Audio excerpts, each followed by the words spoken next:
SAP, baby.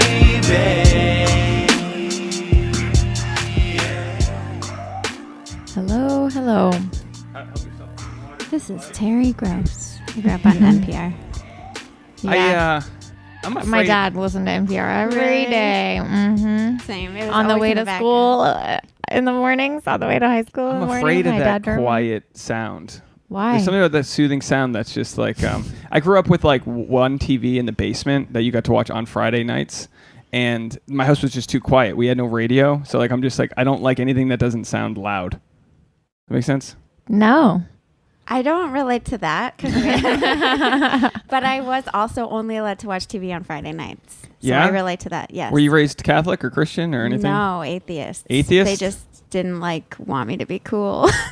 they were. How far strict. has society come where it's everyone's got a phone in their pockets now? And like babies Wow. get iPads. Babies get wild. iPads. I mean, I also just watched, as soon as I left the house, all I wanted to do was watch TV forever. Yeah. You'd pick your friends based on what kind of cable package they had. And then you'd become a teenager, and then you'd pick your friends based on if they had like that late night Skinamax, just so you could catch a nipple slip or something after midnight. I don't know that we weren't allowed to watch TV, but I think we just weren't really interested in it. We also it was more that we weren't allowed to watch shows. If my friends were all watching Dawson's Creek, I wasn't allowed to watch Dawson's Creek. So it's I'm not gonna get Brutal. Yeah, I'm not getting into it. I'm going to start the episode. Sure. I'm going to introduce everybody. Hello, ladies and gentlemen. Welcome to the SAP. So, as always, Dave Neal with Tasha, Courtney, and May Wilkerson. Hello. Hi. Welcome. Thank you for joining us. Thanks for having me. I'm excited to talk to you because we've never met before, and you came highly recommended from last week's guest, Alyssa. Wow. Yeah. Well, I'm a huge fan of Alyssa. So you guys moved from, we talked before the podcast, you guys moved from New York, and where originally are you from? I'm from Massachusetts. Oh, I didn't know that. I'm from Rhode Island. No way. We're neighbors. Yes. Where in Massachusetts are you from? There's always a kindred, kindred spirits I feel with people Oh, that it's I like meet a from Massachusetts. New Rhode Island. Englanders. Miles Yeah. apart. New Englanders, yeah. I start to talk like a fisherman when I meet someone from Mass. I'm like, dude, where are you from? Where you from? You from the North Shore? What part? You like lobster? You're I've from never been on a boat. You're from a dainty part of Massachusetts. Situate. Dainty is probably the right word. Yes. I'm from Lincoln. Okay, Lincoln. That's where they've got a lot of apple orchards, right? There's apple orchards. There's trees. That's there's cows. not quite Central Mass, Couple but it's people, not a ton. It's west of Boston. It's inland. Yes, you get a it's little bit inland. more snow than Boston does. Do we? I guess so. Yeah. So you grew up in Massachusetts, atheist. Yeah. New England's all Catholic. All Catholic. Yeah, not my parent. Well, my dad's Jewish. Okay. And my mom is. She was raised Quaker, but Wow, I that's know. cool. Yeah. So my parents' religion was just lefty politics. You know what I mean? They were just they love NPR and the New York Times, and they don't. So believe in God. you have a Quaker mom, and you've got when your name is very old Hollywood. You have a celebrity name, May Wilkerson. I've never heard that. You've never heard before. that? No. Like a May Wilkerson. Oh, it's May Wilkerson. I don't know. Thank you. I have newfound confidence in myself. How do you, what's the upbringing like if your mom was raised like a Quaker Jewish hybrid in Massachusetts? Like NPR. I told, as we were But were you, did your friends, did you have friends? a couple. If I grew up and knew an atheist around my town, they would be like, they're scary people. Because there was this thing about, and I don't practice a religion right now, but there was this thing where I came from in Rhode Island that was this you were Catholic, so there was nothing else. There weren't anybody else besides Catholics didn't where you know came any from? Jewish people? We had a guy named Brian. He was half Jewish. That was it. We had a half Jewish guy in our town. No Protestants? No, Tasha, this is what's crazy. Tasha, Midwest. No, there's That's no Bible wild. Belt, no Protestants, no bring your Bible to church.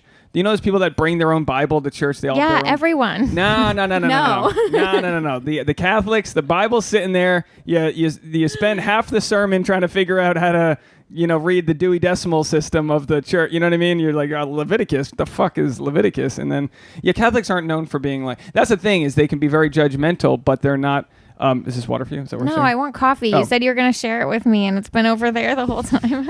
Catholics are judgmental, but they're not hardcore religious. in the sense it's like that they don't practice, but they judge everyone else for not being a Catholic. It's that like you is their religion. It's a side job. Judging people. You punch your clock at 10:15 in the morning and you punch it out at 10:45. That's the most relatable thing about Catholicism, though. No matter what you believe, you're just judging other people that don't believe it. Yeah. Even if you don't believe in God, then you're judging people who do. I'm not judging you right now. I'm just letting you know of the upbringing I come from. Don't look at me like that, Tasha. I mean, I've moved across the country. I'm very liberal, but that was just. I mean, that's why, we're not a political podcast here, but when people talk shit about Tulsi Gabbard about how she was anti-gay growing up, it's like, what do you expect? People are just if you hear some kid being all there's all these Republican talking points, it's that's his dad. Anti-gay growing up, that was that what, the 80s? Yeah, but even I wasn't. As late as my buddy Ty came out in 2006, and I still had an aunt from Massachusetts, Concord, who was like, "Does he still think he's gay? What that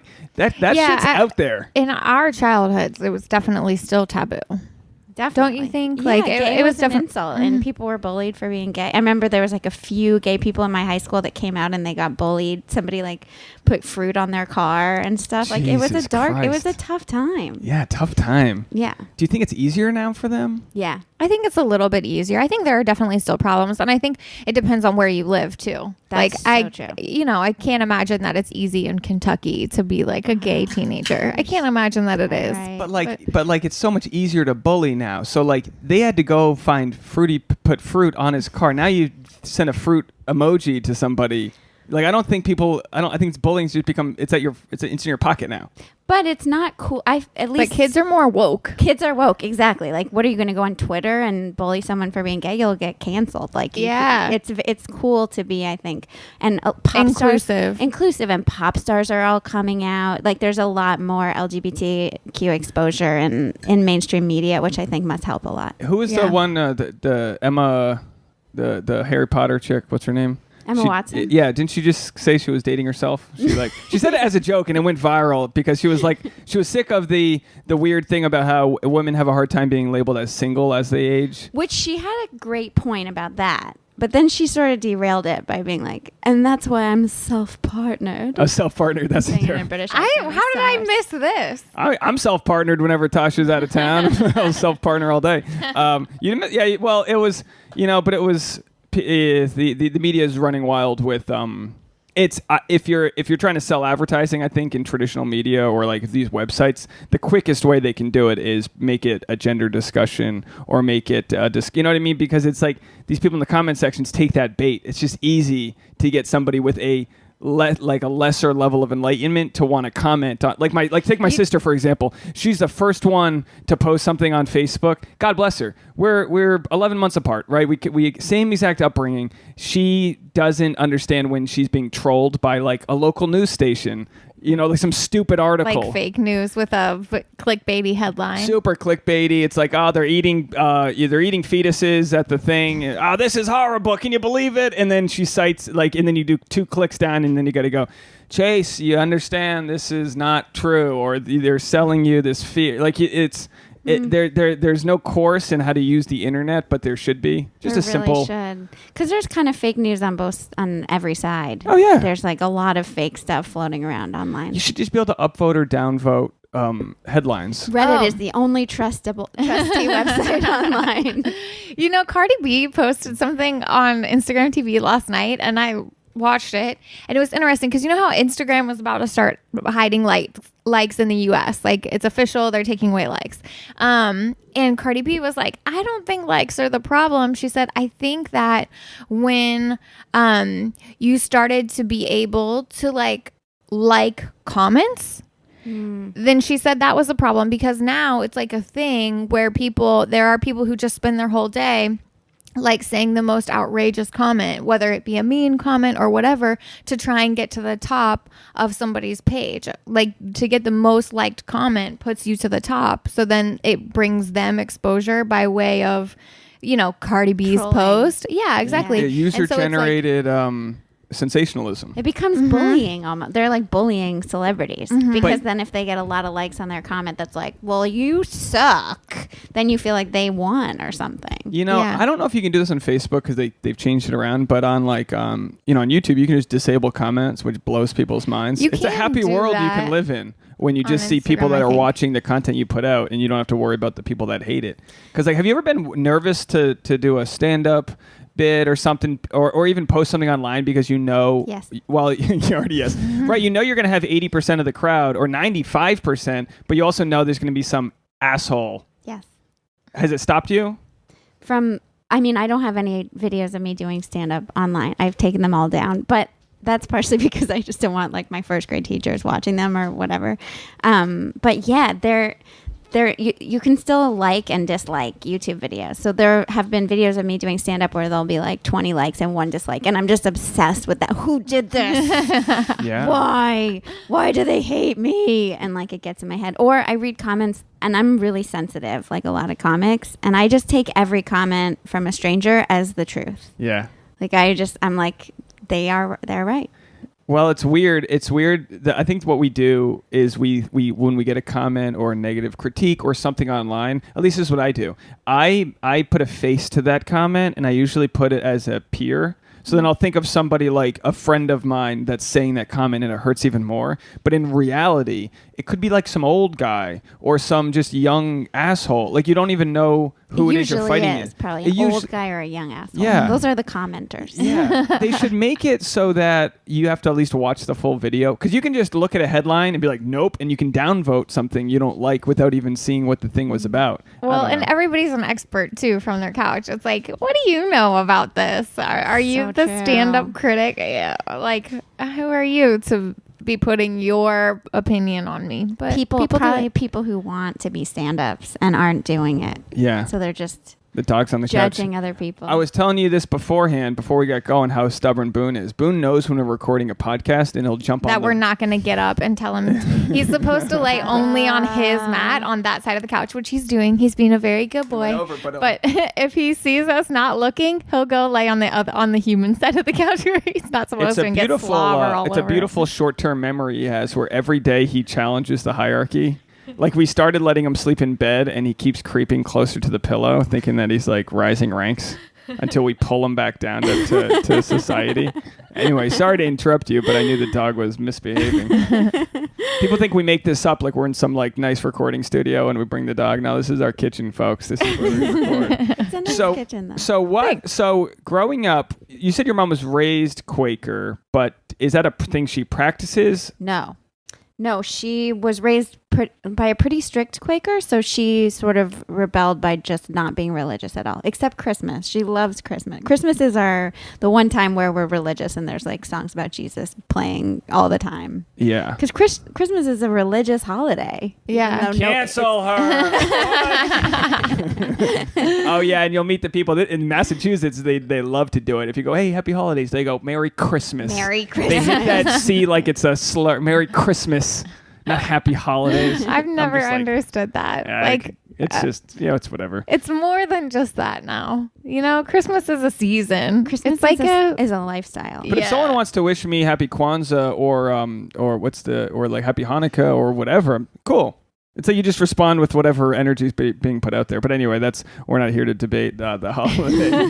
But it's interesting because what we find out is a lot of the issues we talk about through dating, relationships, life, business is kind of the imprints we have from our family, from our parents. Yes. You can't run away from it. No. All I want is my mom to just be proud of me. You know what I mean? It's the dumbest things we have in the world. What sort of issues did she pass down to you? Let's get to the good stuff. That's what it is, right? Mom, stop listening now. Let's see. What kind of issues? I think that I have like some panic and anxiety just surrounding the fact that not that I wish that I had been raised religious, but I think being raised without any kind of like structured community or belief system has made it kind of scary to like be in the world. I think I was always kind of jealous of people that had religion or that went to church because they had this idea of God and heaven that really appealed to me. Whereas I would get very like panic around age 10 or 11. I also just have anxiety, and which I've just, inherited from both my parents, but I'd be like, what happens after you die? And my mom would be like, it's a circle of life. Like we become like plants and trees. Like she's a hippie basically. Yeah. And I was like, I don't want to be a tree. I don't want to be a tree. I mean, I'm slightly on board with what she's saying. I don't think the spirit or the energy of who we are goes away. But I think any of us who think we have the answers. I mean, the whole like placebo of believing in religion, when you take away the power and manipulation and all the negatives of like a structured religion, when you take away that, the like placebo effect of believing in something greater, I think can be good. I think for me, my mom was probably more spiritual than she was religious. So like there'd be days when we'd be like, do we have to go to church? And she'd be like, no, we'll just do something here. We'll say something nice to each other. I'm like, yeah. Like I don't think she'd care. My stepdad's the other way. He's kind of like he came from a World War II veteran, kind of like, that needed that structure of like, we go there, we get down on one knee. That's it. But yeah. And then my aunt who's out here was super spiritual and got me into the law of attraction and the harvesting your positive energy, which I'm fully on board with. I mean, you ever walk by somebody who's just, ugh, and they just suck it out of you. Mm-hmm. Like, and they say like, and we were talking beforehand about the differences between New York and LA, but Tasha, maybe you brought this up once, whereas like in New York, you kind of feed off each other's energy, but in LA, you have to like provide your own energy and not let others affect you. Yeah, you have to be very guarded with your energy. Like in New York, I don't know. What my experience was, I wake up in the morning, every morning I'm amped to go because there's like a frequency outside that's other people making it happen, pounding the pavement, like chasing their dreams, right? Yes. And you're walking down the street together on the sidewalk, you're in the subway together. Like everybody's just, I don't know, there's like a buzz in the air that like you feed off of. But here you are in your apartment, you're in your car, you go to your job. Like it's just very closed off. So you have to kind of be the provider of your own sort of mojo. So true. And that's it's like, so yeah, like in New York, it's like it's like living at the edge of the river. So you just like reach in the water's there. And LA's like you gotta like carve it forward. Yeah, LA also, you gotta carve a channel to your fucking shit because there ain't no river here. There's no water. No. Yeah, no. And in New York, even that's a very positive interpretation of it, which is true. I love New York, but there's also the element of like if you stop, you will get trampled. It's like, you better keep going because no one's gonna be like pick you up off the sidewalk. They will. But isn't that empowering? Like once you figure out, like I don't know, I'm a very independent person, and New York was such a special place for me and a special time in my life where I really was just like, okay, this is make or break. Like I've got to make it happen. And so it was invigorating to get to do it by myself. Something that I, had been wanting to do my whole life. And I had parents like strangling me, holding me back, not letting me be independent. It was like freedom. And yes, tons of pressure and like days when you only had $4 in your bank account and you're like, I can't afford a Subway sandwich. Like I'm making it happen. Yes, totally. Yeah, no, I found it really empowering too and great. And I loved the forward momentum and how it kept me moving. And then in LA, it's true. There's days where I'm like, I might never move. I might never leave my house. Like there's this sort of almost like heavy energy. What made you want to move out here? I always loved LA. I always wanted to live out here. I always liked California. I always felt like I had kind of a California soul.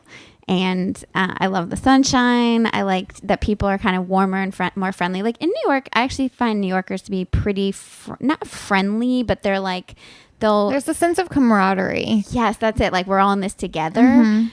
Massachusetts, no. I mean, like masshole is a term for a reason. And like people are not, and my mom who still lives in the town where I grew up, notices this too. Like people just aren't friendly. Everyone's kind of protecting their own little worlds. Yeah. And I always kind of hated that. And I wanted to live somewhere where people were just like warmer. So why do you think it is if I put a Patriots hat on right now and walk outside, another Bostonian will befriend me? Like, what do you think it is that out here Boston people stick around, or out here, you know what I mean? Like every bar, it's like a familiarity. But when you live, when you move, taste of home, right? When you move to like a melting pot, right? There's a bar in Santa Monica that's just for Philadelphia Eagles fans. They're the biggest assholes in the world, I think. But that's where they go to hang. Like there's like we have these little like moths to a light kind of stations around town where we kind of seek that style of home. But once you are home, like if I'm in New England and put a Red Sox hat on, no one's looking twice at me. But out here, I'm going to say hi to the guy at the newsstand, the Starbucks guy, or someone's going to talk shit to me. It's like a conversation starter when you've displaced from that common denominator. I think it's like our culture from just, it's comfort. The same way, I mean, Alyssa is my best friend, and I've always found this, that I tend to connect with people from Massachusetts. So as much as I kind of was like talking shit about people from Massachusetts, there's definitely like a comfort. We grew up in a similar way. We have a similar sense of humor. And I feel that way when I see Bostonians like outside of Massachusetts. It's like, okay, we're all here. So we left. So we have that in common. But then we also have probably other things in common, maybe a similar way of communicating with each other. New England there's got to be a case study done about the tribalism of New England, because you are sort of in your own part, like in the Midwest. Everyone's nice in the Midwest, but Indianapolis, Columbus, they all kind of mix around. New England's got like this Boston center, and then nothing really, other than smaller little towns until you get to New York. So you've really got this like we're all in it together to get through the winter vibe, but also cutting assholes. Assholes, that people that are just like, it's like a hard kind. I don't know. But whereas New York, it's like you move into a community. When I moved into the northern Harlem, which was called Hamilton Heights at the time, and then they switched back to Harlem when Harlem became cool. That whole town was like this melting pot of mainly Dominican. It was a Dominican culture, and there was people like they were the nicest, friendliest group of people to I don't know. New York. Whenever it's like, oh, people from LA are this way, or New Yorkers are assholes, or Boston, it's always just like really a product of like what you need for survival in the area, I think. Yeah. And I don't know why in the Midwest people are so friendly. Like, is it because it's a smaller town vibe and you just can't honk at the person in front of you because you're going to run into them at the library? I don't know. I would say that like Southerners are generally friendly to, I think it's more about how you treat strangers, and that's sort of like your takeaway. Like if you're going to be polite to the person in front of you in the checkout line, because why not? I don't know. It's just more, that's what people do there. But are they also mean? Do they also like, are they judgy? Sure, they're just like anybody else. But polite, yeah. The Midwest and South is polite, because out here you can be an asshole, and I'm not. This, my like love language is like affirmations, and it's so I like the vibes of like saying hi to someone and they go, hey, how are you? Nice hair. I like the. Yeah. I just like the chummy, even if it's bullshitty. I just love that. Yeah. I used to love in my fraternity. Don't judge me. In my fraternity, I loved being the guy. They used to like assign people to work the bar, and you'd just be cracking cold, cheap Natty Light beers and handing them out. Natty Light was the expensive beer. We also had Jenny Light, which is $10 for a 30 rack, $9.99 if you drove to New Hampshire. So you'd use a flat knife, a butter knife, to open them, because if you didn't do that the next day, you'll sore thumb. Oh, you'll have 1,000 beers you've opened up. Your nails will rip off. So, but I love to be the people like didn't want to do the job of opening the beers, but I love to be that guy. Here, have one, Steve. Hey, there you go, Mindy. I just loved like giving things away. You know what I mean? That's like my dream job would be to give people gifts, right? Sure. I don't know. Like a volunteer bartender who doesn't accept money. Yeah. Just gives out free Oprah. Or Oprah. Yeah. Oprah's got it made. Well, that's proven what it seems like that's what makes people happiest. They say always is like being of service and helping other people. Yeah. And it's true that like if I'm feeling really down on myself and feeling like really just horrible, and I'm in my head and I'm like, oh, I haven't succeeded and I'm alone and da da da. If I like go out and even just do something nice for a friend, have to, or go like volunteer or whatever, you just automatically feel so much better. They said they did a study, right? So like if say we're all strangers, and I gave Tasha $5. She needed $5. I gave you $5. That makes you feel good.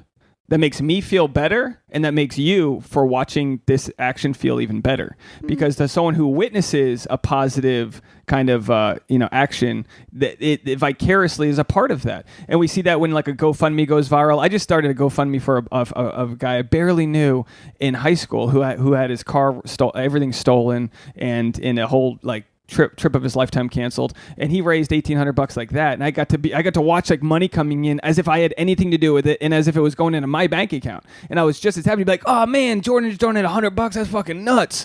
And that it's just it's wild out there when you can tap into the good parts of nature. And I think what we're learning to overcome, or will soon learn to overcome, is once they crack open the algorithm of Facebook and see how divisive, how specifically they intended to be divisive, I think once we see that, we'll see the magic trick of it all and realize we're not all assholes who have so many differences. They just found that 1% of differences and they turned the volume up on it, and then we've all just been in a food fight over it.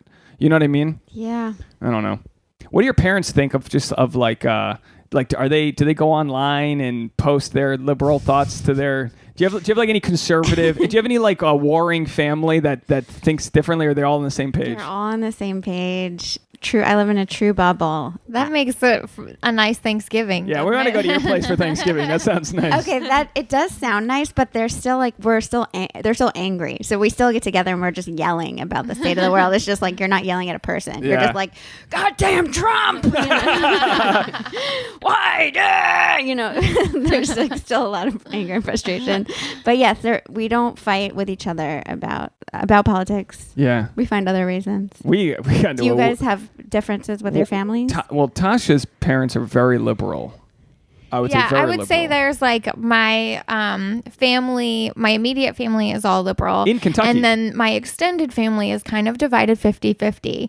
And so for the most part, it's the South. Everyone is very civil, right? Like no one would ever bring up politics or money at like a family gathering. Except for that one. But this guy that married in, I think he's from Chicago. So we'll blame it on that. But he is of Polish descent. So he thinks he can like speak about immigrants because his grandparents were from Poland. I mean, Warsaw. All of our grandparents are from somewhere else. As an immigrant descent, it's like, okay. Polak, but it was there was an incident about 2 or 3 years ago where this guy just really like he thought it was appropriate Christmas Eve dinner conversation. Libtards. Yeah. I had to look and be like, we're not doing this here. I had to like say, as an outsider to another outsider, like we were like we were both trying to impress. And my family is so like civil that like people were like all of my family was trying to have like really like gentle comebacks. Well, I don't see it that way, but like that sort of thing, like keeping it really like even toned, which is kind of beautiful. Civil. We should all be able to do that. No one's doing that. But everybody's eyes were just like, oh my God, what's happening? I don't think you should try to talk politics unless you're on a long road trip and it's just you and the other person. I think that's the safest place to hear each other's point of views. In any other instance, there's this grandstanding of I'm going to be right, you're going to be wrong. And I lean very hard into being empathic towards other people's point of views. Like I have a nephew who's he's like my age, but he's a nephew, and they're suburbs of St. Louis. I have a 6-year-old nephew who's a Trump supporter. That little bastard. MAGA hat, one of those little ball caps. The most adorable MAGA supporter. He's incredible. He just loves his country so much. He wants to build a wall. Build a wall. He's building a little wall of Legos. I built a prototype. But like they just had a baby this week, and you can look at like the love in their life and know that like they're doing the best that they can. And it's just like you just aren't going to solve somebody's like what kind of ideas they've decided to make. And I mean that coming from a place that's that wherever I come from, with audience that thinks differently, I'm not here to tell them what to think, but it's about respect. And that's what, when we look into going into Thanksgiving, I guess to button up this whole idea, it's like, how do you get through Thanksgiving with respect? Because the one group of people in your life that should deserve the respect is your family, and it's the easiest to be like, man, fuck you, Uncle Steve. It's the easiest to just like not give each other the respect. We give respect to strangers at Starbucks, right? So true. Because our family, you're like, what are you going to do? Kick me out of the family? Yeah. Like I can let all of my aggression out at you. They'll forgive you. Yeah. I've had the hardest time digesting what went down with me and my mom this last month, which we went home and it was like a totally great trip. Tasha's parents came to New England. We announced our engagement. We got engaged like a month and a half ago. We announced it to all of our family. But like, I couldn't get over the fact like that my mom... A full 2 months ago, babe. Okay, it was 2 months ago. But I'm just... He keeps shortchanging how long we've been engaged, and I don't understand why. Time flies when he's with you. Time flies when I'm with you. Thank you. Yes, can she be my PR person? And he's like, when Dave's with you, time flies. Thank you. She said it. But I'm going to call you from now on and put you on speakerphone. Tell Tasha how I feel, because I'm coming off like an asshole. when Dave gets upset, he feels like he's been hurt and he really just wants a hug. But Sorry, I interrupted. I don't have love in my life, so I'm here to support you. We love you. Our listeners love you, May. By the way, Tasha and I born in May. We got a May. I don't know what the connection is. When were you born? What time of year? November. So you were conceived in May. That doesn't. So you have a birthday coming up? February. Yes, I do. When? It's November 21st. Wow, what a fun day. 1121. 1121. Very binary. Yes. 80s child? 80s child. Nice. Yeah. I'm the oldest here. I know how it goes. I can judge a New Englander's You were in age. the 70s? No. Come on. So how do you know you're the oldest here? I just know. I can tell. You have very nice skin. Tasha always makes fun of New Englanders' skin. She looks at me and she goes, "Oh, you age horribly." I go, "It's the ozone layer's depleted. I'm battling with my mom." Anyway, not to get in. I love. We all have fishermen, skin for some reason. Just the salt. Salt it's water. like encoded in your DNA. Yeah. You're all from pirates and whalers. Yeah. Just that scowl where you're trying to remove ice in February off of your car because you're late for work and you're slipping on your Doc Martens. The whole thing happens. He was 12. But yeah, I was 12. Using my Legos to build a wall. But anyway, so it's I like to see when I can see empathy and label it and be like, I'm happy for them, even though even though I've had to delete his comments from many a Facebook post and tell him please stop, and family gets involved to be like, oh, we're just fucking around, and you go, I gotta police my Southern California people from my Midwestern family. You have to know that in what other world did we live where strangers could fight in your status update? It's very bizarre. I don't let that shit happen. I police stopped it. going on Facebook. I was very vocal on Facebook. I was the one who was like, "Meh, Trump sucks." Right around the last election. Yeah. It unleashed a monster inside of me that, I'll be honest, I always knew was there, but it really gave it. Yeah, I just really let the anger flag fly during that election, and it made me feel so much worse. Even though it was mostly people that agreed with me, there's always one or two people who were trolls who would just Well, you feel let down. I think at least that's my experience, because I come from a very conservative part of the country, that I feel very let down to see people who have a special place in my heart, who just don't value the same sort of things that are so important to me. They have their stance on women's rights. They don't even think of it that way. But I'm I don't know. It feels pointed and hurtful towards me. Yes, that's exactly it. It felt personal. Mm-hmm. The last election felt very personal. It was it became about women's rights. It became about LGBTQ rights, racism. It just all these things that were these are real. These are not just political issues. This is not arguing about Romney's opinions on taxes anymore. Right. That was a time when it was easier to argue about politics. And maybe feminism isn't is more of an idea in their world, because they live in their own little very safe Midwestern Southern bubble, and they don't experience ass grabbing on the subway. But I experience ass grabbing on the subway, and and that's what it felt like when Trump won. It was it felt like someone was grabbing your ass on the subway, and grab my pussy. Exactly, and everyone else on the subway is like, "Yeah, I support that," and you're like, "What? No." It's very it's very interesting to try to put myself in your shoes, because no one's grabbed my ass on a subway, or even if they did, there was no fear of or shame or any of those things attached to it. So it's very hard to put yourself in other people's shoes. But I guess to move on from what I keep on bringing up, the Facebook thing, is that we just need to take ourselves out of the quick feeling of being right and move into the feeling of there's no in any fight, there's the winner is whoever decides to resolve the fight. Yeah. So we both win when we decide to fight. So we don't win when we double down and say that we're right. Well, I think that online communications are conducive to that kind of needing to be right. It takes the humanity out of these arguments and out of these debates entirely. It's not a face-to-face conversation where empathy is easy. Exactly. I'm pretty sure if I was having a conversation with a Trump supporter and I was trying to explain hey, this is why, I didn't like when he said that thing about grabbing women by the pussy, blah, blah, blah. Maybe they would listen to me, and then maybe they'd be and we don't like it when you say that we're all racist or whatever. It's those conversations when had online they're too simplistic. Yeah, exactly. Too simplistic. And it's easier to be offensive and to say like, well, you're all racist and stuff like that. It's like without realizing. There's no nuance there. Yes. It's complicated. Yeah. Now, say you met the man of your dreams. Okay. Or woman of your dreams, or whatever gender of your dreams. Yeah. And I mean, sparks are flying, right? Limbic systems are flaring. A lot of oxytocins are being dumped, and then you find out that they don't align with your political beliefs.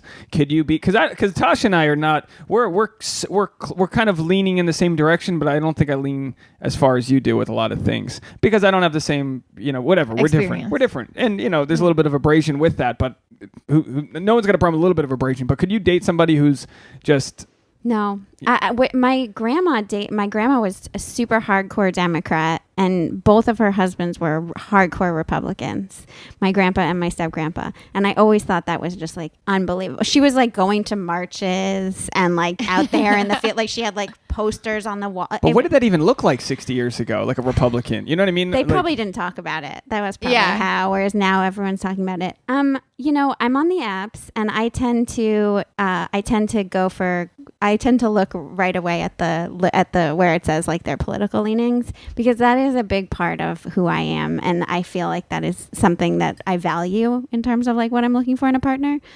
But I'm single, so maybe I need to start swiping right on some conservatives. Go hit the RNC and parties. Just see what would happen. Yeah, so Iowa. What would that be like? I don't know. I've never dated anybody who wasn't. My first boyfriend in high school was like conservative. He was Venezuelan, and I was 15 or 16 and arguing with him all the time about abortion and like gay rights and stuff like that. So for their good as well as mine, I feel like it's not. What are the so what else are you looking for in the apps as far as early screening of potential mates? That's it. I mean, it is like, really nice. Show me that you voted for the Democrats. All I ask is for your voting history. Where did you stand in 1998? I don't need your STD test. I just need your voting record. Honestly, really, STDs, we can work around that. You know what I mean? Who was it? I think my friend Katie Haller had a joke that like she dated a guy with an STD. He was Republican. That was She's funny. Kate I love. She's the best. So you just want someone ideologically, which is not. I'm not judging you for that. I think that's great. I mean, you want to be able to at least not have to roll your eyes on every other comment when it's about something. You want to believe in the same things that you're. Yeah, but I mean, yes, I do. I think it's really important, especially now, but always. But at the same time, it's like, maybe it wouldn't hurt for me to. Okay, I think conservative is probably too far, but it's like maybe I should open up my heart to like a moderate. What would that look like? I don't know. Because yesterday's conservative might be today's moderate. You don't. It's all evolving, and I think on both sides of the aisle, there's a little bit of the same. So there's a lot of Trump supporters that were also Bernie people. There's people that are just anti. Like I've got this thing inside of me that wants to see everything burned down. I don't know what it is. I just want this. I want the biggest hurricanes. I always hear the biggest earthquakes. I don't relate to that. I'm like, there was that fire yesterday. I hate fires. And I was don't like, want anything to burn. There was a fire yesterday. Like, oh yeah, but the winds aren't bad. I was like, oh, that would have been interesting. I don't know. It's just in me. There's something about apocalypse that's in me that just wants the big one, the earthquake to just come and we get into a car. Well, it's all because it's a clean slate kind of idea, right? I don't know.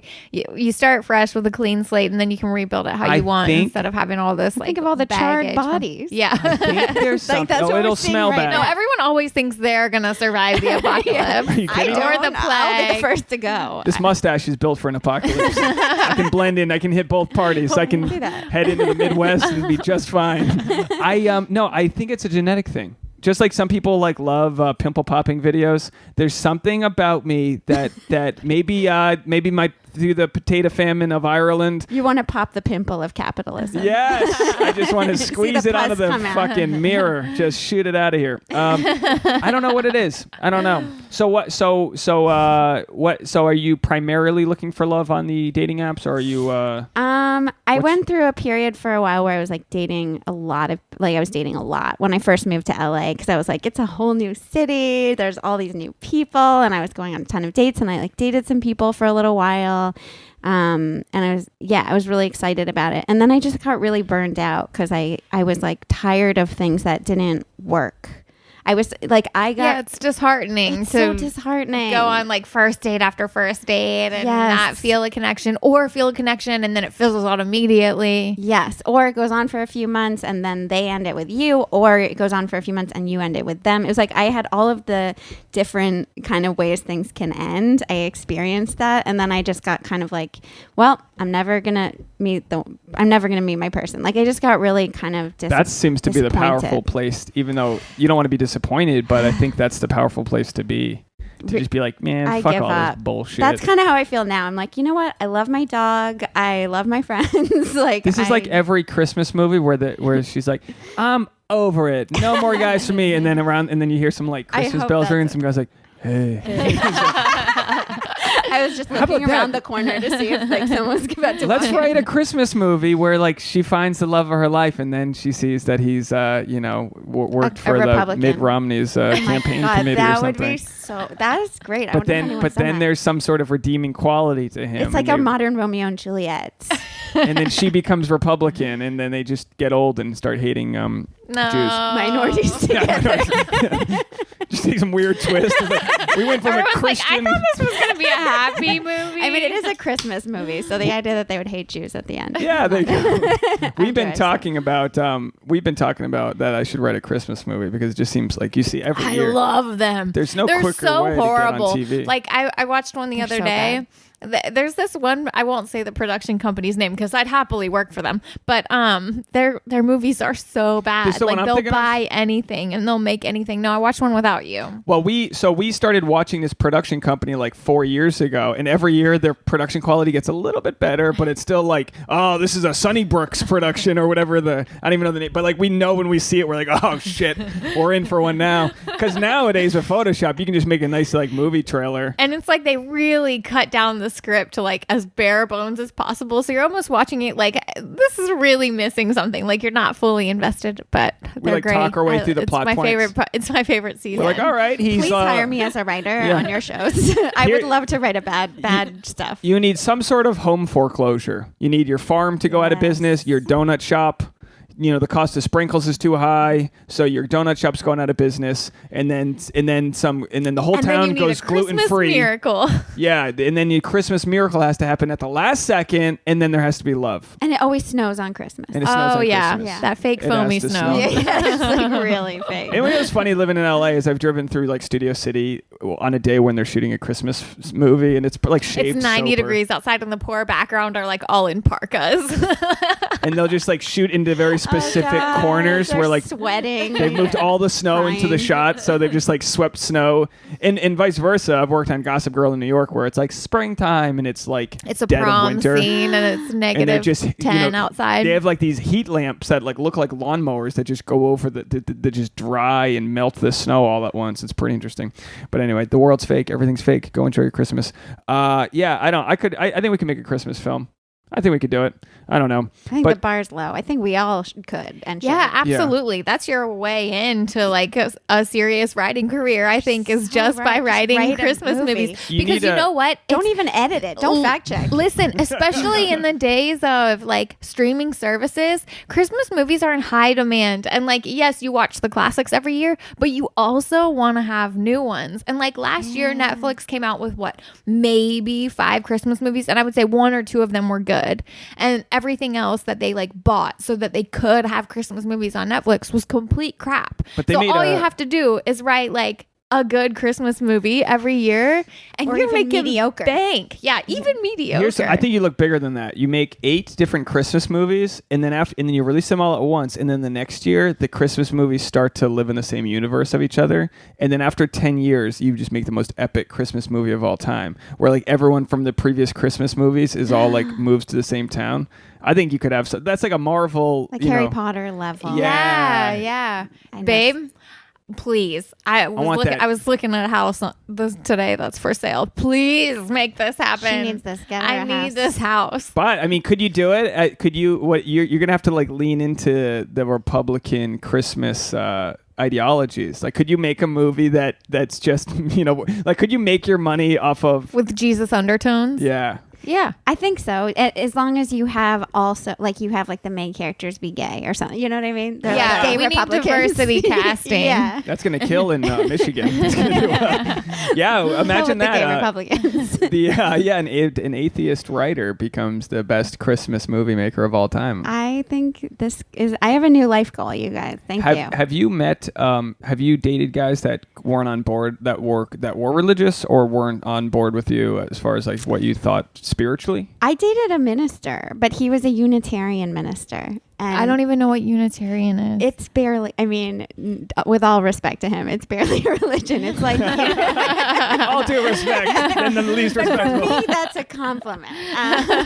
Unitarian Universalism is this hippie spiritual religion where it's kind of like what you were describing with your mom. It's God is in nature, we're all connected, just be kind to your fellow humans. But we would, I would go to his services and he would talk about, basically what I just said. That sounds kind of cool. It was pretty amazing. Get into that. Yeah, I really liked it, actually. Have you dived into the world of love language? Do you know what you specifically need from a mate? Yes, humor is my love language. You need to receive humor or have yours appreciated? Both. There needs to be I like a lot of riffing in my love language. I want to exchange a lot of witty texts. I want somebody who can make me laugh. Like a good meme exchange. I love a meme exchange. Yes, I just want someone to send me memes. 90% of our relationship is just tagging each other in other people's Instagram photos. Okay, you don't have to brag. I get it. You guys please. Waving your memes in front of me. I'm going to start tagging both of you into this. No, I think we fight enough. I think people listening, you go, oh, they were perfect. They go, oh boy. Rewind a few episodes. Well, we don't fight on the podcast. Well, we're not there yet. It's been probably the biggest challenge of my life, learning how to communicate with Tasha and learning that it is a different language. Yeah. And it's not something you learn every day, but you have to learn, all right. And this is hard as a comic that I have to learn, maybe step off the gas. Maybe step off the gas on being right about this. Yeah, yes. Because she'll fuck up, and I'll have to just know that she knows she fucked up, or whatever. And I'll just, whereas with a buddy, I'd be like, yeah, that was on you. You fucked up. With Tasha, I'd be like, yeah, let's just work on the resolution and not worry about who was at fault for something. I don't know. I'll be honest with you. I'm going to point fingers, which is not healthy in a relationship. I don't know if you are... look at resolutions right away when I fuck up. You go, oh boy, if I take the wrong turn, I've been driving her to and from work because I'm a fucking godsend to her. My car is in the shop. I'm her Uber driver that doesn't charge. Bad business model. And then one day, God forbid, of all of our history, I made you wait 1% of the time, and you've made me wait. Women make you wait. They make you wait. I'm gonna stereotype based on gender. Women, you have 17 bags when you go out the door. I'm always packing your lunch. I'm buttering your toast. We always have to be prepared for everything. Yeah, of course. We're picking up y'all's slack. Yeah, exactly. We're making sure that the world runs and that people. Yeah. What happens when you have a headache? Yeah, we're the one with a pharmacy in our purse. Exactly. We have she's got a full-on war happening in her body. And I don't begin to understand. She's got Lyme disease. So the other day I come home and she wakes up and goes, where have you been? Where are you? What's going on? I was this has never happened to me before, but I literally felt like I was abducted by aliens. I had no fucking clue what time it was, where I was, it was. You might have been just in a deep sleep. Your body might have just shut off whatever that. I was sure that he had already been home. And so when he came home, I was my brain just couldn't wrap around that he just got home from work. It was wild. And this is a symptom of Lyme disease? I don't know what that was. Honestly, there's a lot of I think aliens. It's either aliens or Lyme. We don't know. One of the two. Those are all the pills she takes every day, plus some. My God. No, it's there's a lot over there. It's interesting, and coming from New England, you probably know. My mom has had Lyme disease for years. Was she able to? Did it make her a Quaker? Is that? That's why she's Quaker. Yeah, just kick the spirit right out of her. She kept volunteering with poor people. Is she better now? Yes. Is she in remission? She's in remission. Good. Yeah. Tasha's been in a very, very serious regimen for the last year that involves a lot of homeopathic stuff, antibiotics, a lot of different things that a doctor she found in Washington, D.C., who overcame Lyme disease, has created this giant binder of solutions, and it's very complicated, and it's a bunch of random attacks in the body, but it's a physical and mental and also like neurological thing. But luckily you're getting treatment and you're young. But yeah, it's scary for me. I'm not trying to make this about me, but I don't know what to do to help her. But what I don't want to do is nurse her too much. It sounds stupid, but I don't want to be like, oh baby, I want to be like, come on, you're gonna be, you know what I mean? Like you got your mind, not mind over matter so much as like, I can't help you other than be positive that you're gonna be fine. You know, you look fine right now. Thanks. But like you get joint pains and all these, and for the longest time it was like me being like, oh, I'm dating a fucking crazy person over here. I mean, really, because for Lyme, most of the symptoms just aren't proven to be. You don't have a bone sticking out. Your just ankles hurt. I'm like, I don't know what to do for you. It feels like you're just complaining until you're diagnosed and you go, okay, well let's work on like the most anti-inflammatory solution. You know what I mean? But it is one of those things that involves a ton of personal research because people that say they have the answers probably don't. Like it's just different. It just affects everyone differently. Yeah. How long have you had it? I don't know. It's hard to know. My symptoms started appearing probably like around 6 or 7 years ago. And, that was also when I was bit by a tick here in Los Angeles. So, that lines up. Could I have potentially had it longer? Do you remember like seeing the tick? Like, yeah. And removing. Okay. So you have like a real root potential. Yeah. But I didn't get like a bullseye rash. I had like a small like redness around the bite site. But like, it's one of those things. It doesn't present itself the same way in all people. Aside from your physical issues that you've been pretty good about sort of battling through, I think the toughest thing, which is something you said you battled, is the anxiety that comes with it. And if I have too much coffee or a Red Bull before a set, I feel anxious. There's different things we can do to like prevent anxiety. Obviously with Lyme, that's something that's within you that you have to take like the proactive steps every day to be like, I'm going to lose my shit if I'm late for work. I'm going to lose my shit if the car doesn't have enough gas, and all these little things that you can control. Like you have to like become more in control of what you can control. So then when something changes or is out of your control, you'll be fine. But also like you've probably had a level of that anxiety before, like just with your own family dynamic. You know what I mean? I don't know. Like I don't think I was ever an anxious person. Well, but you've come, whenever we visit your family, there's no business being done. There's no like having to go to, they're not in control of you. Like you've created a world where you're in control of yourself. I think that's important to you. You know what I mean? You're looking at me like this is like a first time I've ever said this. No, I'm just trying to figure out why you started pointing all this at me. This podcast is not about me. Oh, we're making it about you. May's like, oh, now you're fighting. We get it. It's like, what can you like, May? What can you do to like? You said you one of the things that maybe imprinted on you is like you've anxiety because it's something that we all feel, especially with social media and that. So it's like what you might maybe never get rid of it, but what can you do to sort of like what do you do to kind of be proactive to avoid those flares? Well, leaving New York actually really helped my anxiety a lot because I didn't realize how much of it was related to just like the environment that I was living in. And so that helped. I've taken medication in the past, but then like medication came with side effects. So then I stopped taking the medication. And my anxiety has just like gotten better. But I do think that you just have to do like a lot of work kind of like with you and your Lyme disease. It's like you just have to kind of figure out what are like all the different things, what are all the different parts that I can do, all the different things I can do to like minimize the effects. You kind of have to create your own little oasis. I totally have done that. Like I know exactly what I need. I know if I'm going out and hanging out with friends, I'm going to need some like alone time to recover. Yes. Like, just that sort of thing. And like, I really think of my home as my oasis, but like yesterday I came home, the people who live downstairs have like a fucking drum kit in their apartment and they like, or like a really loud bass or something. And like, it's not all the time, but when they play their music, they play it at like 25, like the 11, like it's the highest they can turn it up. They turn it up 2 more.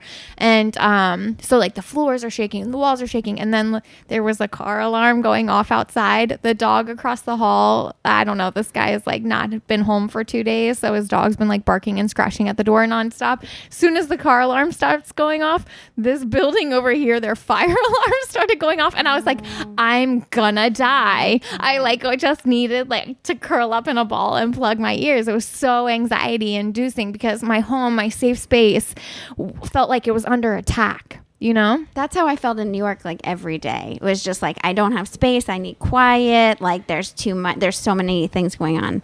And I totally agree that now I have this home that's like quiet and beautiful. And I have plants and I have my dog. And it's like, I need all of these things to kind of like rejuvenate myself. And as we mentioned at the start of the podcast, I don't need that NPR quietness. I'm okay with leaving a few different things on. I don't know. I wonder what that is. That's like you just, you know, because you have that book called like the hypersensitive or highly sensitive person. Mm-hmm. I think we're all just tuned into the world at a different a different volume level. Mm-hmm. So like some things just bother. Like I could let some I could let my blinker be on for a 5-hour road trip and be like okay with it. Whereas like that would like drive you, like if I was like tapping my finger, that would drive you mad. You know, they'll just drive you fucking absolutely insane. And I just think like I wish I could swaddle you in this blanket with a big clip and put some headphones on you and just like set you down on the couch because like you're never gonna, you know what I mean? Like we're gonna great. Yeah. Why don't you do we're that? We're gonna move to some farm someday, and then she's gonna be like, finally the peace. And then some bird's gonna sit on the windsill and be like, oh no, not today. And she's like, the fucking, you know that's gonna be. I'll buy myself a little BB gun. For sure. We had a fly problem. We have right there the tennis racket, right? We got like these electric tennis rackets. It's for her mental health. She's gotta fucking slaughter those those animals. Yeah, we love animals, not flies. We will kill them. As long as they don't make a noise. The electric tennis racket chair. Silent animals. But it's like, you know, that's up to you, Tasha, to learn how to live with the fact that you can't control someone's volume. But I also had to remind Tasha that at 2 a.m. every night, our 55-pound dog jumps off of the bed onto the ground, and God knows what kind of sound that makes to our downstairs. You know what I mean? There's just, it's like as much as we were like started to like, you know, I come home and Tasha's like, shh, quiet. And she's got her phone out with a decibel reading, and she's going to every corner of the house reading the decibels. And I'm like, this fucking You're making me sound like a crazy person, but it has been like a real problem. And I spoke to my building manager, and she was like, all right, well, write down, you know, when they're playing music, you have to like write a formal complaint and keep track of the hours and record the sound. And like, and it's true. Like they can just go down 20% and it probably would be fine. But like, but also we will get a formal complaint about a 55-pound dog jump, because Boone's, you've seen his legs, they're 3 inches long. There's no spring to his jump. It's boom, he just hits the ground hard, and he's all front heavy. You need to get him a little trampoline. We got him a little staircase. He uses the staircase to go up, but he still likes to cannonball off of the bed at random hours of the night, just full on, like and then he's got these long nails that clink, clink, clink, clink, clink, go all over the place. But he's so cute. But he's so cute. If anyone complains, just like show them a picture. Yeah, this is what you're complaining about. Have you seen this dog? They're like, oh my God, we're so sorry. Please make all the noise you want. We got to get out of here in a second. We're almost at an hour here, but so we've so I guess the moral of the story is try to take care of your own anxieties. I mean, and don't be loud if you have neighbors. Yeah, it's just common courtesy. Go get it. Go to the forest. Get a studio. Like, come on, that's what that's for. If you go to the forest, you'd be like, the wind is making the trees. Not true. I can. No, you're fine. You should be able to live in an apartment. But if you play the drums, you should not play the drums in an apartment where other people live. Yeah, don't be a trombone player in a small old brick building. Yeah, band rehearsal twice a week. New York, we always had a violinist and an opera singer in New York, and it's like in theory that sounds nice. Yeah, you're getting free opera, but you're like, shut up. It's like there's a reason they're practicing. If you're gonna have a studio, like a rehearsal space in your apartment, it needs to have every inch of the wall covered in that soundproofing stuff. Completely. And the ceiling and layers of rugs on the ground. But you get mad because you think that guy, you take it as like a personal attack. No. But like it might just be a really good bass that isn't even that loud. You know, bass just travels, which doesn't mean it's right. It just means like, you know. I just think that like we're very considerate of our neighbors. Like as soon as it's 9 p.m., I'm like, oh, turn the TV down a little bit. You know what I mean? Like during the day when there's lots of noise going on outside and downstairs and, you know, wherever, you tend to have the volume a little louder because there's other noise elsewhere. But when it starts to quiet down, turn the TV down a little bit. And like, we're considerate and conscientious and we think of other people. Tasha's number one word she uses is conscientious. I can barely say it. It's a good word. And then you asked me the other day at Getting Tacos, Tasha, why like you think I'm so not, I don't know, in agreement with like rules of society. And we talked about it. Do you think there's do you think there's a gender divide? Do you think women are forced by society to be more rule abiding? I think that we just have more consequences when we break rules. Like, you are a white male, so basically you can get away with murder. No, it's true. Like, you show up for work late every day and like you don't care. And like, you leave your car unattended at your job with the keys in it and your boss yells at you and you don't care. Like, you're not going to get fired, but the girl that works with you that wasn't doing anything worse than what you do at work got fired. Yeah. It's just like there are more consequences for women. Women as society, I feel like, is much less forgiving of a woman making a mistake than a man making a mistake. What do you think about that, May? It's facts. It's so true. She just broke it down. There's nothing. I don't have anything to add. So, but and it's been proven. Oh, yeah, actually, I do. I'm not against. Another thing about women. I'm not against what you guys are saying by any means. But it's fascinating. You see it in like comedy. You see female comics constantly get in trouble for like their words, like, oh, Amy Schumer said this. It's like, whereas like male comics can get away with like so much more. And then same with in politics, like one misstep from a female politician can like completely screw over her whole campaign, whereas like a male politician can literally grab women by the pussy and still become president. So it's think about Katie Hill and her consensual relationship, and she was forced to resign. And think about all the men, the president still in office after missteps much greater. And they got her my opinion. Yeah, she shouldn't have quit. But that's a whole different issue. But I think. But like, people come out with the pitchforks and demand your resignation. And so do you think maybe? And again, there's no solutions here. But do you think maybe because then you get like AOC, right? Or you get a very abrasive female comedian. They can rise to the top very quick if they don't give a fuck. So is part of it learning to not give a fuck about what others think? Because I don't give a fuck if I'm several minutes late for work, because I'll just stay a couple extra minutes, and that's maybe a bad example, but like, I don't give a fuck if like, I mean, But you have to have people on your team. Like, you can only be that sort of like uncaring, abrasive woman if you know that your agents are not going to drop you or whatever. Like, like you have to have no consequences. That's the point, is that there are more consequences even for women in the workplace. Like, I don't know, there's not consequences for men for just being assholes, but there are consequences for women for being slightly too bossy. You know what I mean? Like, I don't know, we have to walk a very fine line. It's like a balancing act of not being too believe offensive. all that, where like they want an assertive man and a compliant woman and all that. I believe all that, but I also think that it's an opportunity to just really, like they say, go to the audition and just not give two flying fucks, because you have the self-confidence that you're in control. I don't do lines. I don't do waiting in line for things. I've just learned I just can't. It makes me feel like I'm being kind of dehumanized. It sounds stupid to say that, but it's like, oh, wait. No, just you saying that, the rest of us are like, huh? So what do you do at Starbucks? Like, like the rest of us are just like, oh, so you think you're more important than everyone else in society? Starbucks is fine. And you don't have to wait in line? Put it this way.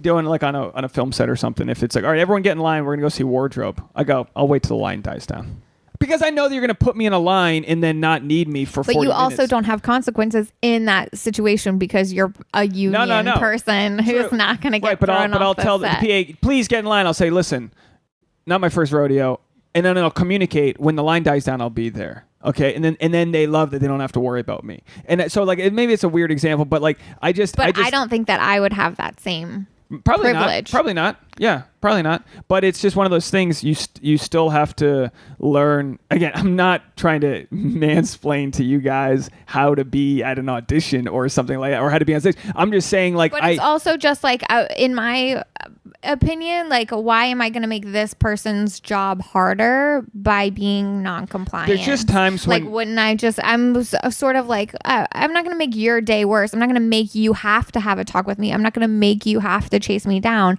I'm just going to make your job easier, because that's the nice thing to do. It's bizarre, because I'm a very like I don't want fights with people, but I've gotten in fights with people, like verbally. But don't you understand that when you don't play by the rules, like, you're making everyone else's job more difficult? Yeah, but sometimes it's like no right on red, and I go, I'll look at the 4-way and then I'll make a right on red. I don't care. I'll take that with like if it doesn't make. I've decided what's moral for me. So like if it's against the law, that's different than like. And we have to care. We just care. I think women just care more. Yeah. It's like we have more empathy. We're always thinking about other people. We're always thinking about the consequences. Our impact. Well, listen, no, my empathy's through the roof. Like I'll feel horrible. Like I don't. But it's a little complicated. But what I wish for you, Tasha, is that I would wish for you to not take shit at a casting if they're being a you know what to you. I wish for you to be the badass diva that you are to me, because I get it. Here's what I get. You are that non-compliant way to me, and then you also complain to me about the things that aren't in your control. But anyway, this is. But you're not gonna like talk shit about like the other thing is if she's non-compliant, then other people are, oh, she's a diva. We don't want to work with her. Whereas you love her and are her partner, so she's more. Right. She has more freedom. And in I guess situation. but you're right. And I guess the goal is. And that's why you do the podcast without a network. That's why you do stand-up because, they say as a comic, you got to get fired from every single place you work. You want to take your life back under control. Because I've been fired. My first job out of college, I got fired at. And it definitely imprinted on me the fact that I never want to be told by someone else what I can and can't do. I want to be the creator who can create my own things. We have a patreon.com/thesap, patreon.com/THESAP. I like to be able to create like with Tasha, we want to be able to create our own work where people don't get to tell us what to do. And it's not some maniacal thing. It's just because we're in an industry where for decades, there's just been these gatekeepers, these 4 studios that make films. Now it's like, nah, playa, we're making a Christmas movie with an atheist. We're doing it. We're going to go make that film. And it's, again, I know that there's limitations on that and you're going to, Tasha's checked out. She's in a different universe. I've seen her float away.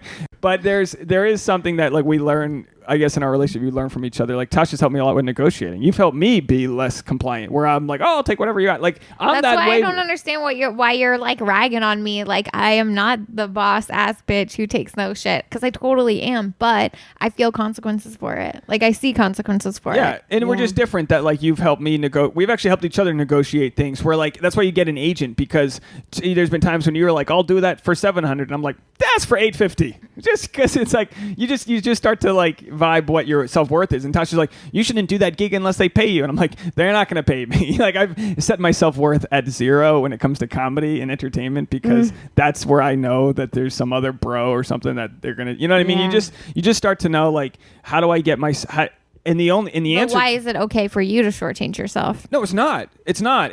But I have to learn like, well, I get to name my price and my value when I bring my audience and I have my people watching. Like there's plenty of like comedy out there that you probably would find like not even funny at all. But if they've already tapped into the internet and have their following, then they've got their we were watching this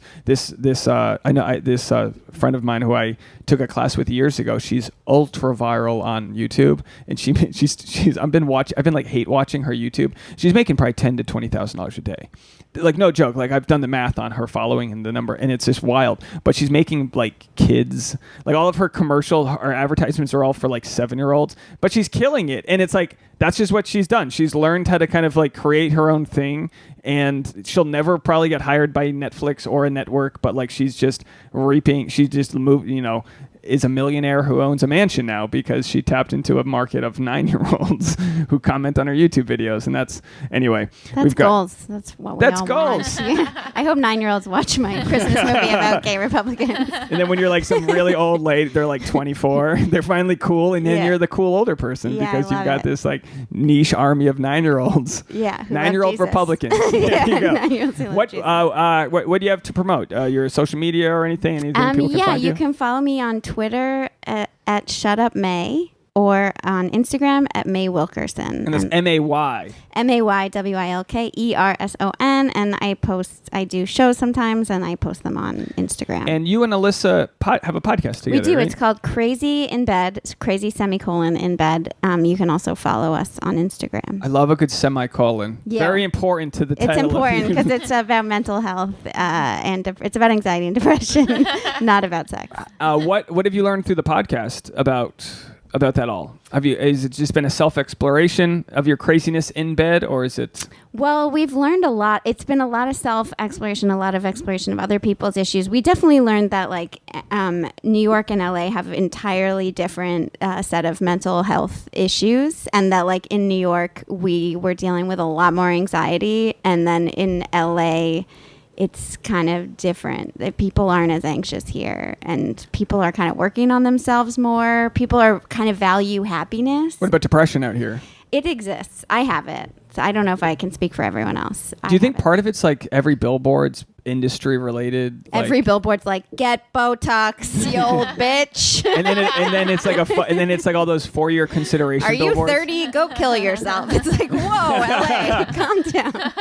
It is. That is so true. That is really true. Really is a tough. Yeah, you guys were talking about my birthday. I was I'm gonna crawl under the table right now. LA has made me in New York I was stressed always about career and paying my rent, and in LA I'm always how do I stay young forever? Well, what's the secret? What's the secret to? I would say probably 90% of the battle is you've labeled what it is that's bothering me, and then yes, and then I think the solution is I have to figure out how to be happy in my inside and not hinge my happiness on external things like getting married or finding the perfect career, the perfect job. It's if I can learn to just accept the way that my life is now and be grateful for the good things, then that a lot of my problems would go away. And a lot of times they say it's a practice, which when you practice, it's something you got to do daily.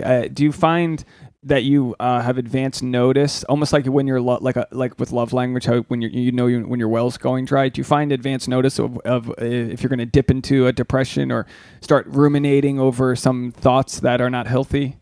Not really. It kind of just hits me. And I think in LA, because I spend a lot more time by myself, it's very quiet. It's more quiet, not to brag, but sounds nice. I don't have anyone in my building. Quiet? Playing. No drums? No drums in my building. You don't have a mariachi band going up and down the halls after a soccer game gets out? I almost miss that about New York. It's that I didn't have so much time with myself to just ruminate on my feelings and kind of sink into them.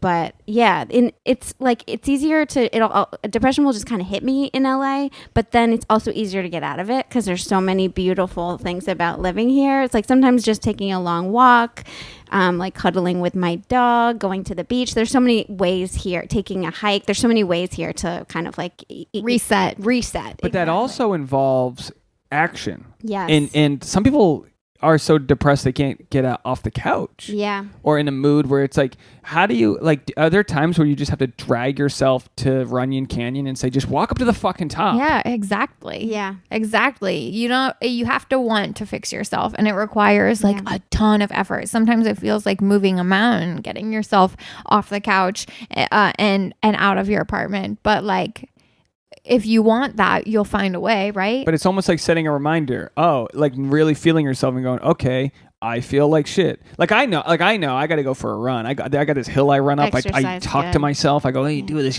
you fucking asshole. And I get up there and I'm oh, fuck yeah, it's amazing. It's amazing. And then but now with the scooter technology, because it's a 6 mile run, I'm always I could just scoot home. I haven't done it yet, but I've walked by the scooter, go, I could just take that and zip on. But even it riding still counts. You still ran up a mountain. Oh yeah. If you scoot home. But I know I've learned. I'm getting kind of cranky, and I think Tasha, you've learned when I say I got to go for a run to let me go for a run. I think you're kind of go burn that off, because we just have a different level of we're built for war and running around and hunting for elk and being stuff. A mom, I think my brain is wants to have 5 children running around that I have to take care of, and so I don't. So therefore, it's it manifests in other ways. Busyness, keeping ourselves busy, yes. Stagnant water breeds disease. And right? Other people really helps too. If I feel really low, reaching out to somebody like Alyssa and just being I'm feeling low. Community. And then she'll come over and then we'll watch Friends and then I feel better. A lot of times it's just you just need a friend or a partner to listen. help. If you ever need to come over here and just podcast with us. We'll turn the mics on. We got an unlimited supply of coffee. Be careful what you wish for. You're like our new guest again. Knock on the May door. Wilkerson. Boom. Every week it's just May Wilkerson. Yeah. We told her she could come over whenever she's depressed, and now she's literally always here. You're welcome. You're welcome. We'll get you. You can become friends with the drum guy downstairs. We should get it. We should hook her up with the drum guy downstairs, and then it'll be dating him, and we'll just text you like, I'll you turn that down. slowly convince him to give up the drums.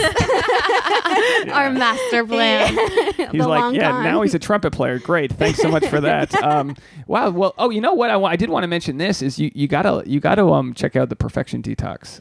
We had Petra Kolber on our podcast a few weeks ago, and she wrote a book called The Perfection Detox, and it's about when you ruminate over all these negative thoughts, how to kind of avoid them and just be happy with yourself. But it's a good book if you're interested, if you like self-help and stuff like that. I need a detox. I need a perfectionist detox. Yeah, I love it. And we're both guilty of. I think we've only gone halfway through the book. We read a page and we go, oh. Has anyone ever read a whole book? I mean, these books. I mean, any book. They're these so long. Publishers, we need 200 pages. Like it's a 3-page pamphlet, but the part of the practice is to pick it up and you kind of it is repetitive, but that's part of the practice is to get back to the healthy thoughts. And I've told this to Tasha, where I think the last 6 months I've really gotten back to a place I used to be in New York of like self-actualizing and being letting, because a lot of good things have been happening. And it's so easy when they do come in to like acknowledge them and let them be there. And I just come from this upbringing of hardship where I think I need to work really hard. And it's like, you're already working hard. You're already working hard. We're all working hard. Let's let the good things happen. They're right there waiting. They're just like you every Sunday when you want to knock on the door to come in. It's just right there waiting.